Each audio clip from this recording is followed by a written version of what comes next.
Guys, welcome back to the program, to another episode of Shock the System podcast, brought to you by Tech and Gamers Hub and Slick Tide Pomade. This evening, today, if you don't know the name, Petr Lukosz, you might be living under a rock, no? Because definitely this guy has been at the podium for quite some time, especially when you talk of Ironman Subic long course races. So guys, let's welcome to the podcast, to the episode, Mr. Petr Lukosz. Thank you. Thank you very much. Thank you for having me. Thank you, sir. Finally, you're ready. Finally, we did, right. Do this, and thank you for saying yes. You're accompanied by your beautiful wife, Kaye. Right? Thank you. That's true. All right. So,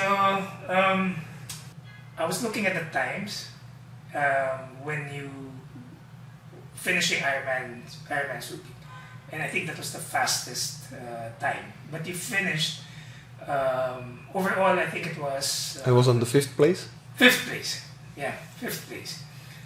In my research, I know that you have a lot of experience in cycling, right? That's right. Mm-hmm. So, how did you start in cycling? How did you, when was this? And it's definitely way back in your place, right? So basically we started with my parents. Okay. It was just a hobby. Cycling or cyclotourism is very popular in Czech Republic, where I came from originally. And we used to go for trips, and we were like, I was like a small kid or teenager watching the Tour de France. And I remember the day that I was watching the 1996 Tour de France. It was won by Björn Ries, and my favorite guy there, Jan Ullrich, came second. And then in 97 he won. It was the famous year ending with the time trial when Björn Ries threw his nice handmade Pinarello into the sunflower field. So that those were the moments where I was like, hey, okay, I like to ride the bicycle, but maybe I should give a try to do some racing. Okay. And then I started around 2000, just doing some regional races.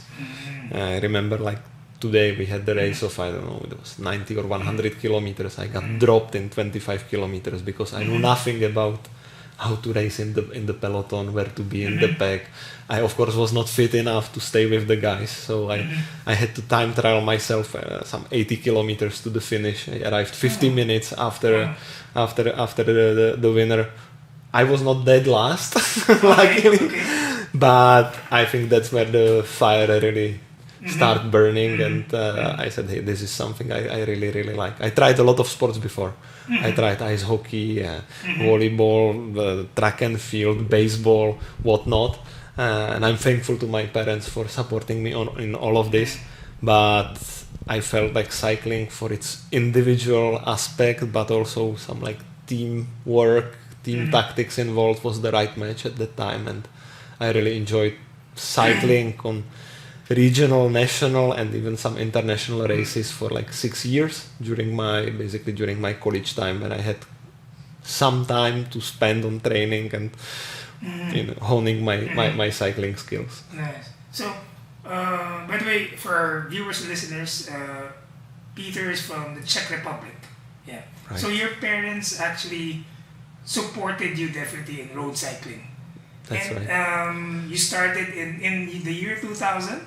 Around the time, that was my first race, yes. That was your first race. And did you go to pro cycling or? No. I never made it. It's like in the European standards, I would say I was pretty mediocre. It might not be perceived that way, but it's a really completely different level for the top cyclists. I did some UCI sanctioned events, but I really was nowhere near to be competitive with those guys. So I still admire all of them till these days.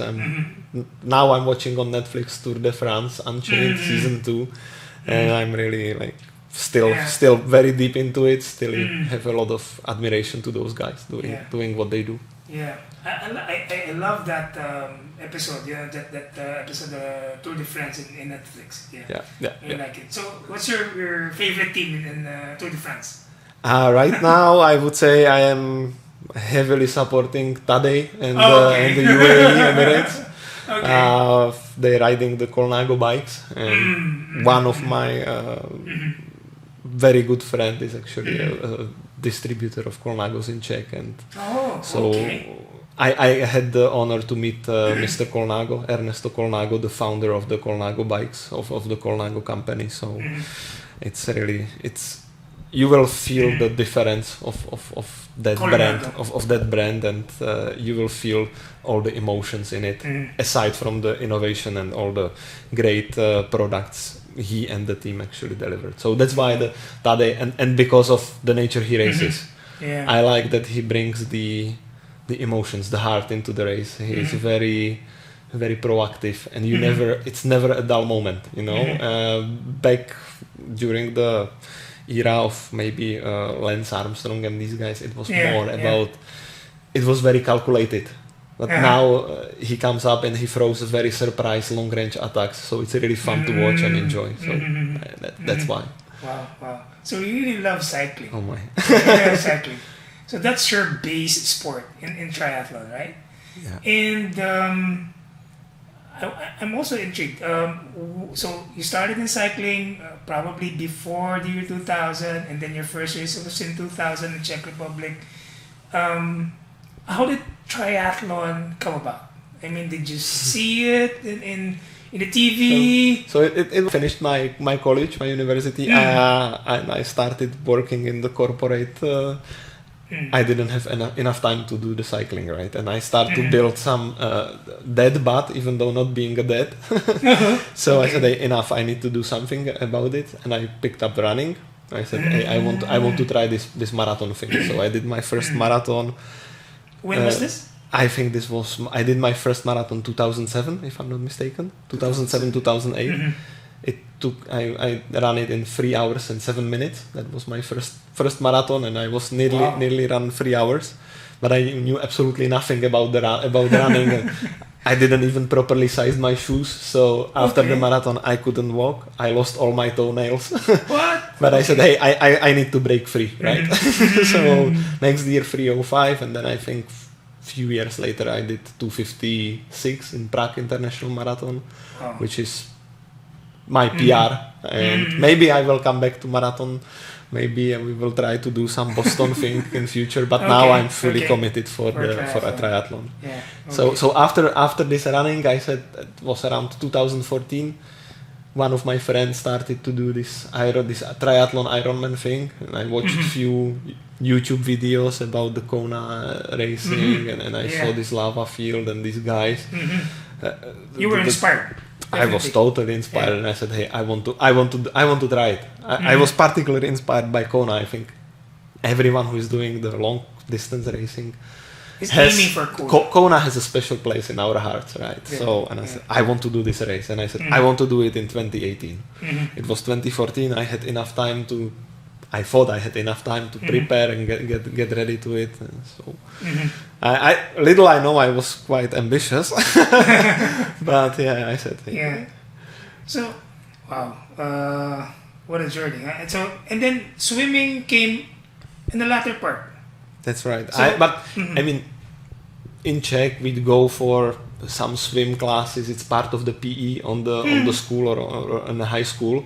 So it was not completely new to me. Okay. But the idea that I will go and swim for 1 hour, it was something very, very, very intimidating at the beginning, I would say. And until maybe 2018, I was very. My mantra was always, let's get through the swim in the triathlon. Somehow put me on the bike and it will be fine. But I was very intimidated, and I feel quite anxious about the swim. A lot of races back then still had the mass swim starts, so we had this water machine in the first couple of tens or 100 meter. So the swim was I think swim for me was the hardest to get into and to start enjoying. And that is your most likely your weakness. I would say it used to be, but ever since I got into the Tower 26 program, which was primarily centered around the triathlon swimming to make you like race ready, that you are really fresh off the water. I would say I improved quite a lot. Yeah. It's the structure that they bring, so that was that was a game changer for me for my triathlon swimming.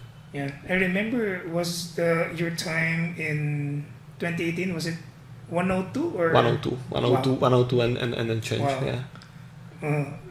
In the last Ironman recently in Subic, what was your time? I swam just few seconds above 1 hour. Above an hour. Yeah. Wow. And then you biked for what was it? Better. Was it a better time? Or? It would have been if I wouldn't have 2 flat tires. In Subic. So yeah. Okay. Wow. You had 2 flat tires, but you had the podium. Yeah. Wow. It was, I had the first flat on the around the Tipo gateway. So the big descent I rode on the flat front tire, or nearly flat, because I had the sealant. I was on the tubeless setup, so the sealant fixed it, but I lost almost all the air. Then when I reached the Subic, by the turn, I was like, hey, it's completely empty. So I pumped it. It seemed that the sealant fixed it, but by the time I get to the All Hands, which is 6 kilometers, All Hands Beach, it was completely empty again. Wow. So I knew I had to put the tire inner tube in. So all in all 10 minutes lost. So and I remember All Hands. You have a lot of humps. Oh yeah, I stopped just before them, so because there was a little piece of shade, so I said I need to stay here, otherwise I would be like it would be like sauna, right? I was all sweaty anyways. So all right, wow. So that was your first triathlon race. Was it in Subic or before? No. I started in 2014.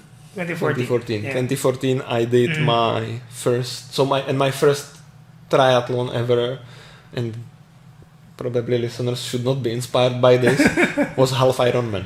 So I didn't do sprint, I didn't do Olympic. No, I just jumped right through it, and I did the half. It was in Czech Republic. It was the season opener, mass start. I didn't know anything about the mass start, so I stood right in the middle of the pack for the start. Okay. Right after we jumped into water, few guys swam over me. I inhaled water. I had to lay on my back, cough the water out. So that was a rough start. Wow. And then I think a month later, I basically did my first Ironman. So. That's full distance already. Full distance, and that's why I say I was probably too ambitious. But still, I finished it. To be honest, I don't remember my time, but it was sub 10 hours. I did 9. Wow. I don't know if it was 9:35, something around that. So I think I looked at the World Triathlon standings, and there was an entry in 2015 and 2017 where you finished. I think in 2015 you finished 15th or 17th or something like that. But in 2017 you finished 11th, so everything was going good. You were faster and faster. And then now you're finishing about 9 hours, more or less, almost 10 hours, right? Your best time, Peter, is so my best is now 9 hours 3 minutes. 9 and 3. I did it last year in Arizona. So last year we were hunting one of my dreams, which is still to do sub 9 hours. My first try was in Texas. I think that was probably the shape of my life for the race. But unfortunately I had also flat on the bike. Wow. So I came in and I don't know if I was like 9 hours 11 minutes, and I spent around 10 minutes changing the flat. So good thing I had the flat, because I would be super mad to finish 9 hours and 1 minute. It's better to stay 9:11. And then in Arizona, I probably overbiked a little. looking at it now, and then I paid the price on the run. On the run. Yeah, so I didn't have. I was not able to run as fast as I ran in Texas. Yeah. So, but you cannot compare it. The courses are different. The conditions are different. So, so 9 hours 3 minutes. Yeah, still 3 minutes to shave somewhere. Yeah, wow. It's still there. Next year. I'm sure it's gonna come. You know, with the condition that you have. We'll keep knocking on that door, and hopefully it will open. Wow. And you know, before we hit the record button, you said earlier you normally do this indoors. Most of your trainings are indoors, right? Yeah. Yeah. Wow. So guys, indoors. 95%. 95%. I would say. It's indoor. I think if we live somewhere else than in Manila, maybe the ratio would be slightly different. But I still believe that if you live in the tropical countries, you need to stay out of that heat. You cannot recover fast enough if you would train only outside. I mean, now we moved to a new place. My treadmills, I have two, both of them are broken. So I'm doing my runs outside, and I can feel it. I can feel it that the recovery takes much longer. So the heat, the humidity, it's putting another extra strain on your body, extra stress, and it just delays your recovery. And if you don't recover fast enough, it means you cannot put enough quantity and enough quality in the training. So it's a fine balance, because you need to be also heat adapted. You need to understand what your sweat rates are. You need to train your protocols for hydration, for the sodium intake, for the carbohydrate intake, and so on.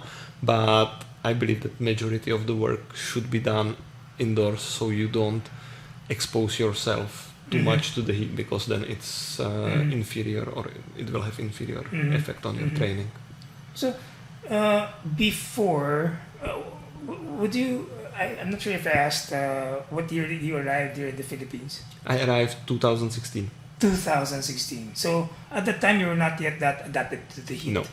And I knew nothing about what my Philippines was, and what my nutrition should be, how to manage the aid station, how important is it to cool yourself, how important is it not to spike the heart rate when the heat is on, and so on. So it was a lot of learning, a lot of trials, a lot of errors. Absolutely. To just, I feel that we just get it right somewhere post-pandemic. I think 2022 Subic, the race, the full Ironman that I won, that was the first one where I really feel confident in, hey, I know what we are doing. I know how the body will react. So it took you also some time, a couple of years to really determine. Wow. Okay. I'm sure a lot of viewers and listeners would want to know also this. Aside from you doing a lot of your work or your training indoors, 95% you mentioned. How about your diet? Okay. What would Peter eat? For example, if you're preparing for a long course race. You say, building up to that race, what do you normally do? I try to have the diet pretty much the same throughout. I don't really say, hey, now I'm training, so now I will have extra special diet. Okay. We try to live balanced life, and we strive to have the balanced diet. It means we balance good quality food with sometimes junk food. Okay. Not junk, but I mean, we love I love burgers, so burgers. I will go for a burger. Why not? Rice. That's what I try to limit. The white rice. Okay. That's what I'm trying to stay. Not that much. Like not too much red rice. Okay, black rice perfect can be, but the white rice we are like limiting. Okay. No, but I would do smoothies, granolas, or bread for breakfast. Okay. I'm trying to have one fish, one vegan, one pork, one beef meal per week. Trying to have salads, veggies, and that's it. Combine it, rotate it somewhere. I love pasta. I love pizza. I mean, and my. Do you eat anything? Yeah, pretty much. Wow. Wow. And I love sweets. I have a sweet tooth, so I'm Okay. give me 200 grams of milk chocolate, not the dark chocolate, Yeah. milk chocolate. So the worst of it, I will just inhale Yeah. it. I mean, gummy bears, I like gummy bears. I like to eat them on my long rides. Yeah. Yeah, I remember that camp in Baguio Benguet. Yeah. Yeah. During the ride. Right. You know. That- And still, you don't get bloated or get fat easily. Probably it's the genes. Could be. or Yeah. the calories expenditure. Because if we train 13, 17 hours per week, so when we are peaking in the build, it can be 20, 21 hours. So that's when, if you calculate or add up all the calories that we burn, you can eat quite a lot. So you do also, you focus more on your bike, which is your strength. I would say we are quite balancing the load. Okay. Definitely we do the swim 3-4 times a week. On the bike, we work on both the intensity, but we also get the volume. lower intensity in, the volume in a lot of time, because it's probably least I would say taxing on the body. You can only run that far with all the shocks and all the impact from the running. Yeah. If you push your running too far, I believe that most of the triathletes get injured when they try to push their running volume. Speaking of injury, do you do strength and conditioning? Do a lot of core work, or We do mostly in in the the swim? in the beginning of the season. Part of I'm with Tower 26 program. Part of the each and every session is to do the stretch course. So we do the stretch course before the workout. I try to do some yoga or stretches for whenever something's aching or tight. Okay. But I'm not the one who is the most flexible or having the highest range of motion. I can Okay. say it from my position on the bike, or if you saw me on the run. I feel like the last 10K in the Subic I was broken in all possible dimensions. So I could not tell you what was not hurting. Yeah. Everything Subic was it's a tough course. It's a different beast. It's a tough It's a course. different beast. Yeah. I wonder, there is this now that, if you're familiar with TriDot. And they are putting the race index for certain races, and it's basically how hot and humid it will be, and elevation and so on. And the highest I think I've seen was something like 60. I wonder where Subic? Hamburg is like 11, 18. 0 is the ideal condition. 100 is basically you cannot finish the race. Yeah. I wonder where is Subic, but my bet would be like 85 plus. It's difficult. Yeah. Unless you do it, you don't know what you're talking about. But yet, Peter, I think it was just last year that you did not race it, right? That's because you mentioned you were racing Ironman Texas. Yeah. Yeah, but virtually, every year you would race Ironman Subic. Yeah. Right. That's you right. race Ironman Subic. Yeah. I think we had 4 installments so far. 2018, which I managed to win the age group. Nice. Overall age group. 2022 I won overall age group, but because there were no pros, so and then 2024 I managed at least to win my age group. Nice. I'm getting older. Wow. You're still very young. Very young. But I said to Kaye, my wife, after the race, and I said, I'm not sure I'm doing it anymore. It will take some extra convincing. I mean, how many times we want to go through all that hurt? True. It's really something special. But you've been to Kona for 4 times? 4 times. Wow. So you're 4-time Kona qualifier and finisher. Yeah. And then this year, you're also going. We're going for the 5th time. Wow. I think you're the only interview in the podcast, the 5th qualifier and finisher. Hopefully, this 5th, definitely you will. Hopefully. I'm sure. I am sure. Yeah. I am sure. 5th time, Kona. Wow, that's something. And every time you would go to Kona, what's something in Kona that you really like? They say that Ireland gives you a different energy. It's the vibe. I mean, Yeah, the vibe. Yeah. so we are arriving normally Saturday. The race is always on Saturday. We would arrive typically on the Saturday the week before. Mm-hmm. You get, I mean, even on the airport, you land and pretty much everyone on that plane is going for Ironman. Yeah. Yeah. You rent a car, you put your stuff in the car, you drive those 12 kilometers to the Kona, to the town, and on the Queen Kaye highway you will see all these guys running, and you ride, and the pros Patrick Lange and the others, you will meet them there running, and all of a sudden you feel, oh my god, I'm here, and you are completely hooked in, and it's like it's surreal. It's surreal. It's absolutely. Yeah, I remember our first interview, with Coach Annie Brown, and he mentioned that you were like the adopted son of the Philippines. So you raised under Czech, but definitely your heart is Pinoy now. Half Definitely. Pinoy. For sure. Yeah. For sure. And what's interesting, actually, personally to me, is that qualifying for the 5th time for Kona. You've been a cyclist, very, very into the cycling sport when you started, and then you've been running, and now you're into Tower 26. By the way, later I'll ask about Tower 26. Maybe I'll register. You should.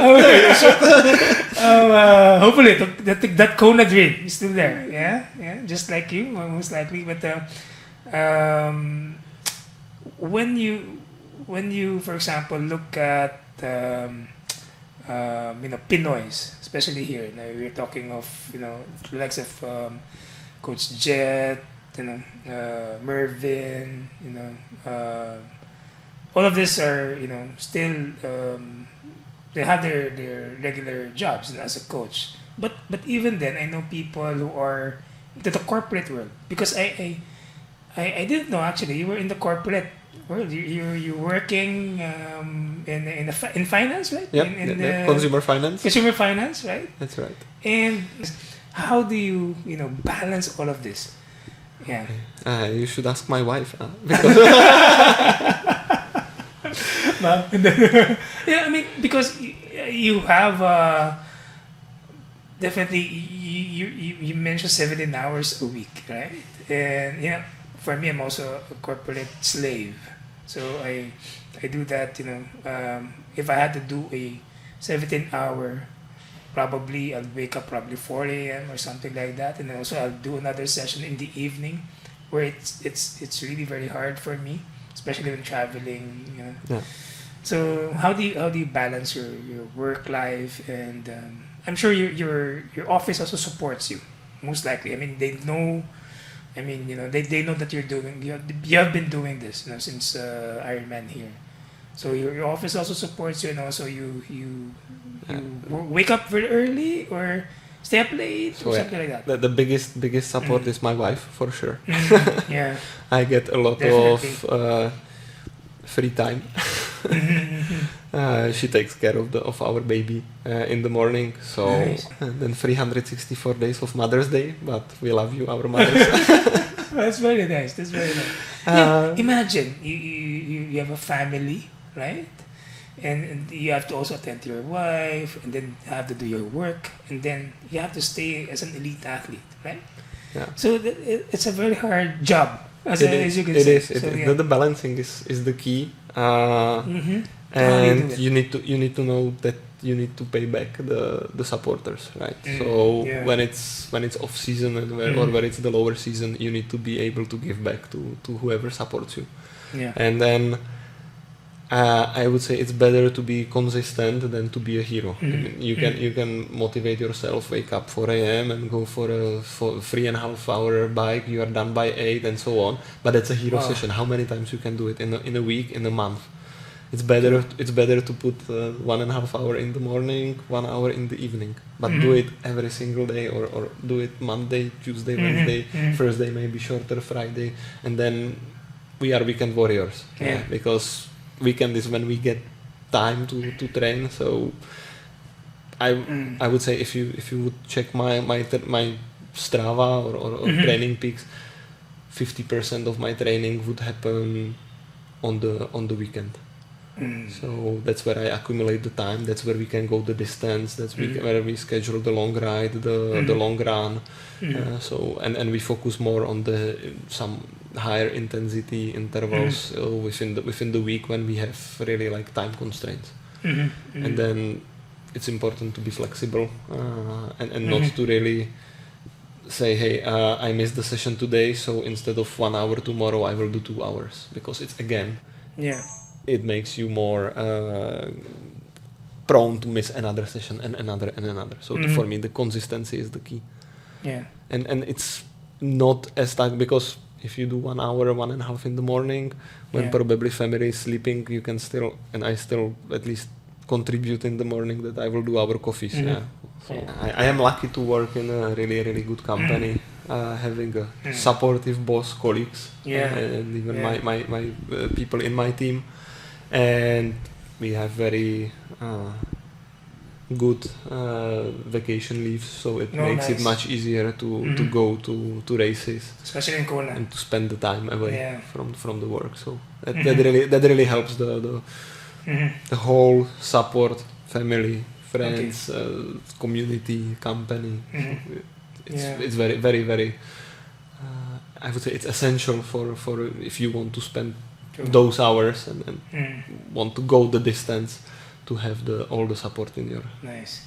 And then and I'll give you this time already to talk and definitely hopefully promote Tower 26. Okay. So you're coached currently now by Tower 26. So that's a coaching platform? Yes. All right. So maybe you can talk about Tower 26. Tower 26 is the triathlon training community platform. Founded by Coach Jerry Rodriguez and Jim Lubinsky in California, US.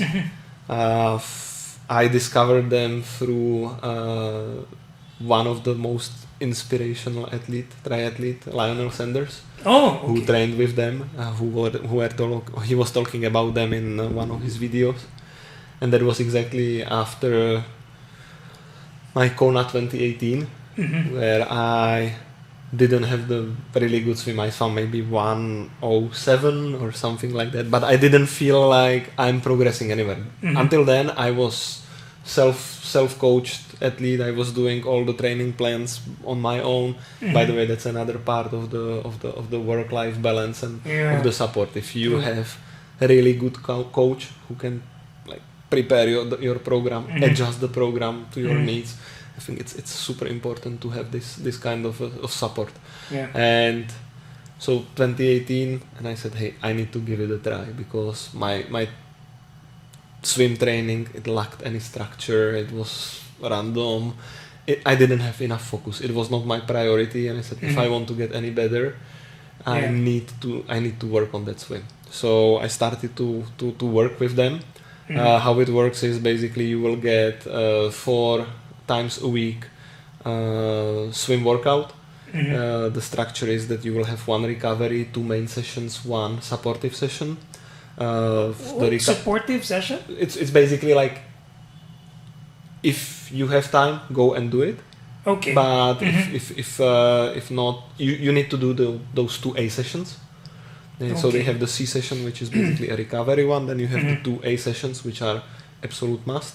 And then you have the B session, which typically would be on the weekend, and depends on your schedule, on your family time, and so on, if you do it or not.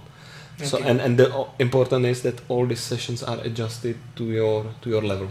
So it doesn't set up any like interval. I mean, how many times you see that the swim coach will tell you, I do 20 by 100, leaving on 140. But if you can finish at 137, it leaves you with 3 seconds rest interval, you will be extremely exhausted, and what's the point of this session, right? And it's like the meticulous structure of the season as well. Like there is a technical foundation, and then we are building the base, then we have the sharpening phase, and then we are in the race ready phase right now, which means we are focusing a lot on the open water skills. sighting, baselining, and so on. So that's very, very important. Wow. And I start swimming with them. 2019, I start seeing like one of my best swim times. And what was most important for me was the way I feel after swim. Because when you finish the swim in Ironman, the first few minutes, tens of minutes on the bike, you feel like still recovering from the swim. And that was the biggest difference for me, that I can push from the first pedal stroke. So that was like very, very important to me. And then I still keep self-coaching myself on the bike and on the run at 2018. But during pandemic, I was like, hey, okay, I'm done. I'm done with this. I mean, I don't really have time, and I feel like I'm stagnating. I hit my plateau, so I said, let's give it a try. And I registered that I would like to be on one-on-one coaching. And my coach Jim Lubinsky, who I hope will not, hopefully not scold me now if I said something wrong about Tower 26. And he's absolutely wonderful coach, wonderful person, and super important in my triathlon development ever since we started. I mean, the 2022 Subic, totally owe it to him and the way he prepared me, and the 2023, the knocking on the 9-hour barrier. He was there with me like every step of the journey, and I think he was more sad than I was that it didn't happen, and we were like scratching our heads. Hey, what do we do differently next time that we finally break it? And I feel we are getting there. I can see the progress. Yeah. And if we keep working, I believe we will do it next year.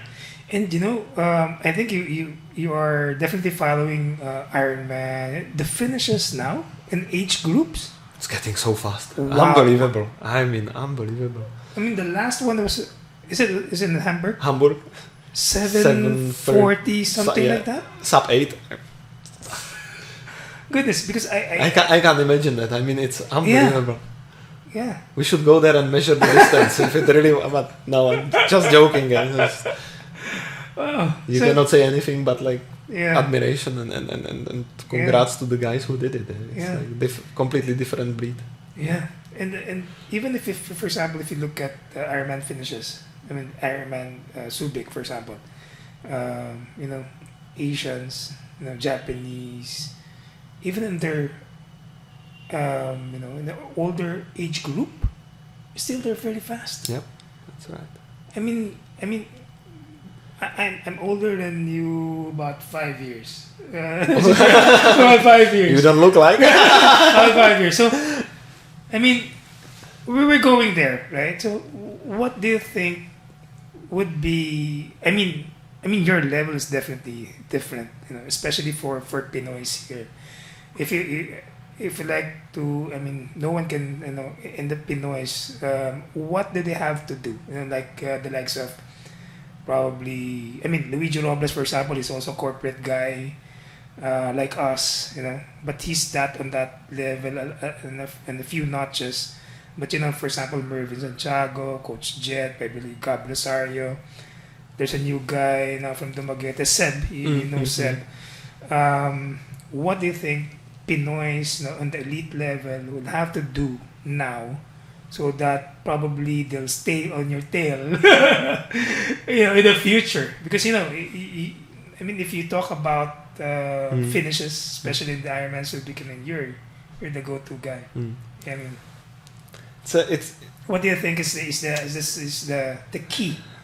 Yeah, I don't think there is a silver bullet for all of the athletes. In general, it's the consistency, put the work in, and what I mean is it's not a week, a month, or a season. It takes years. I mean, even though I was nowhere near being really good competitive cyclist, I would be still cycling 12, 15, maybe up to 20,000 kilometers on the bike per year between 2003 and 2010, 11. Depends on and it's the time, it's the investment. It's the same, for instance, what would it take for us to be competitive in swimming? I think because we never swam as a young kid. And it doesn't really matter, it doesn't really seem, but they swim a lot. They swim a lot, and it becomes, it's just not muscle memory, but simply, and it's not the technique, but it's the combination. So I don't think there is a silver bullet. It's the consistency. Putting the work in, having the clear long-term objective, and being able to quantify this objective. So, for example, you should know what your wattage should be on, let's say, flat course to achieve certain time. So if I want to ride 4 hours 40 minutes Ironman split, what is my power going to be, and am I able to achieve it? How far I am from it? How do I train to actually be able to get that power? And that's it will not happen over the 3 months. It will not happen in 6 months. It takes a lot of work to put the work in. Yeah. But on the same time, I have to say that the guys that you named, they are getting better and better. You think they'll get there? It depends on the age. The work. For example, for Seb, it was the first Ironman, right, that he did. Oh yeah. So now he has the experience. Now he knows what it is to take to go the distance, and he can only build from that. Right. Mervyn had an excellent race. Actually, he was ahead of me for the good portion of the run because I had the flat tire. And I believe with the work he's putting in, he should get there. Why not? It's Gab can get there as well, definitely. Yeah. And you've done also this lactate testings and everything. Do you do this and also your VO2 max testings or something like that? Oh, I did it, but I did it before I actually arrived to the Philippines. So since 2016, I never done it. I never done a single test like this. So From 2016 until now. Until now. Yeah. Okay. Because I still believe, for example, for lactate, you need to be doing then the measurements. You need to recalibrate every now and then. Which for me, it's we saw it that the Christian Blumenfeld, the Norwegian method, they do it because they have this V8 engine with the turbo and they need to tweak it. Yeah. I mean, from that perspective, I'm looking at my engine still as that I'm like Toyota Vigo. So you put the turbo on Toyota Vigo, sure, it will go faster, but what's the point, right? I should rather focus on, hey, maybe instead of V3 1 liter, I will have V4 1.3, right? and then for that, I don't think I need any lactate. I don't need any VO2 max. There are good methods how you will approximate that. So what's the benefit of VO2 max for us? It's basically to know where you have the fat max. We want to do some fat adaptation. We want to hit that zone too. But if you check there are plenty of podcasts like Peter Attia and the others. They will tell you can assess it by the way how your breathing is, and if you can actually still have a conversation that becomes a little bit like difficult, that's probably your zone too. So and then when it comes to the race, you don't have your lactate, you don't have your VO2 max. Maximum you will have power, you will have heart rate, that's it. Okay. Cool. So all right. Wow. I'm not that much into this scientific. I mean, I'm a lot into my power. I'm a lot into my heart rate. What is very important, we try to relate it to the feeling, how you feel. Because imagine what will happen if your battery in the power meter runs out. You're on your own. You don't, or you forget the computer, or something happens, and then are you pacing yourself properly? Yeah. So this self-reliance is like very important. Yeah. Wow. And again, I believe that if I would be so lucky to be professional, to have enough time to make sure that my sleep is on point, my nutrition is on point, I'm maxing out the training, yes, perhaps then I would be looking for that extra marginal gains of the, hey, is this session properly with the lactate? And I would be analyzing my but I'm not there. I'm just the age grouper still, right? and the corporate age grouper. So Yeah, I'm the corporate edge grouper, the elite. So, wow. What's next for Petr Lukosz? Aside from, getting to and racing Kona this October, right? Do you have any races before Kona? We are still trying to finalize the schedule. Okay. I would say it's 50-50 for 70.3 Davao. Okay. You're doing the new race course. Yeah. Might be Nice, interesting. nice. Let's see. But either we will try to find some shorter race before, or we will not do any race until Kona.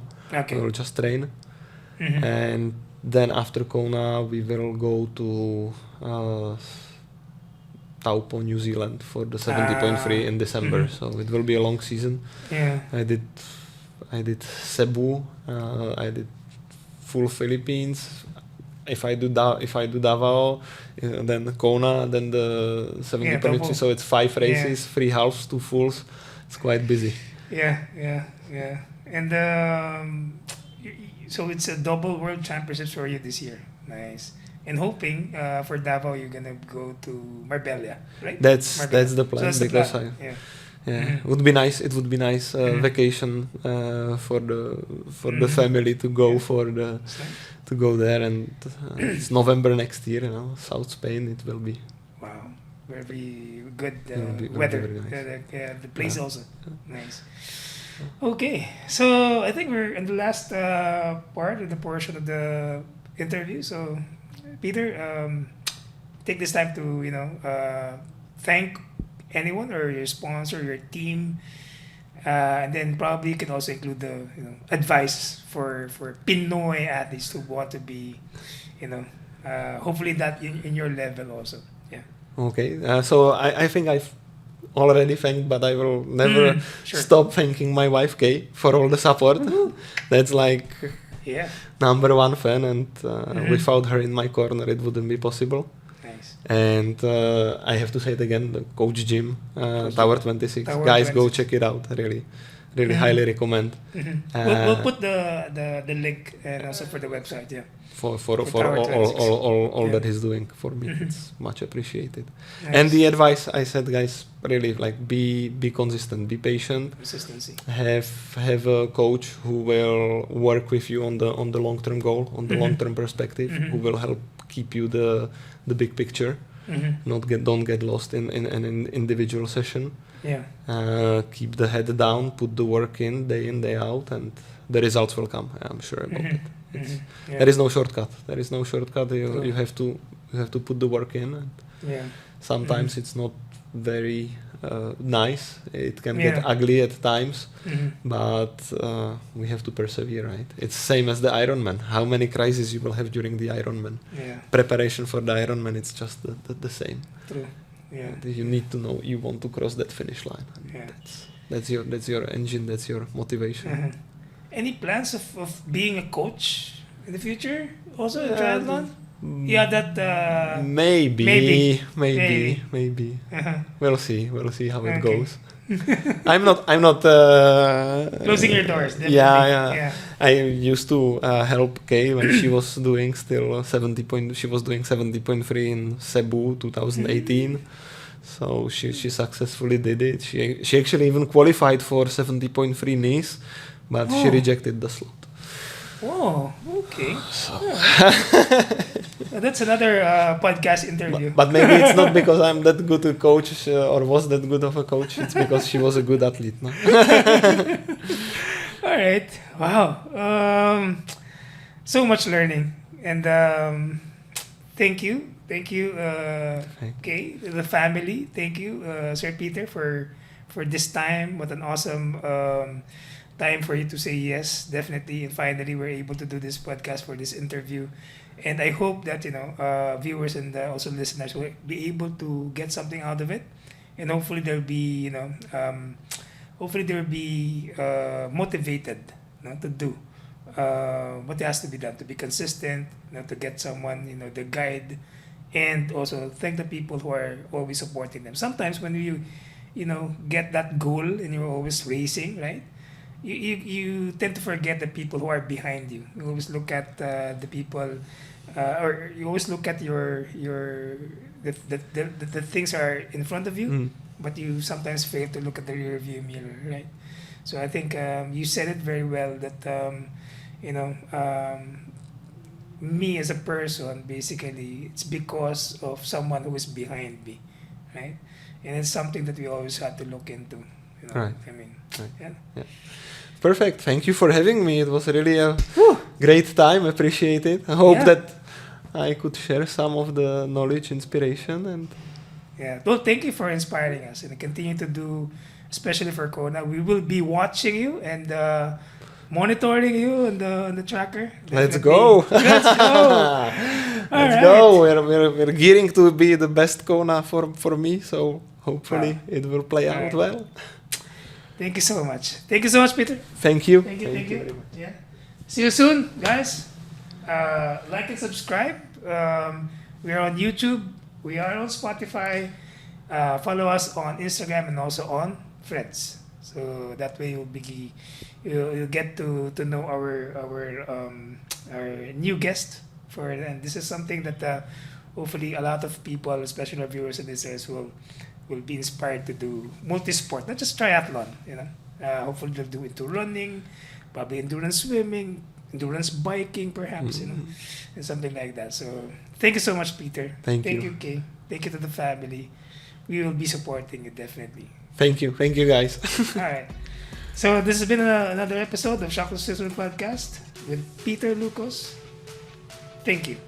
Bye.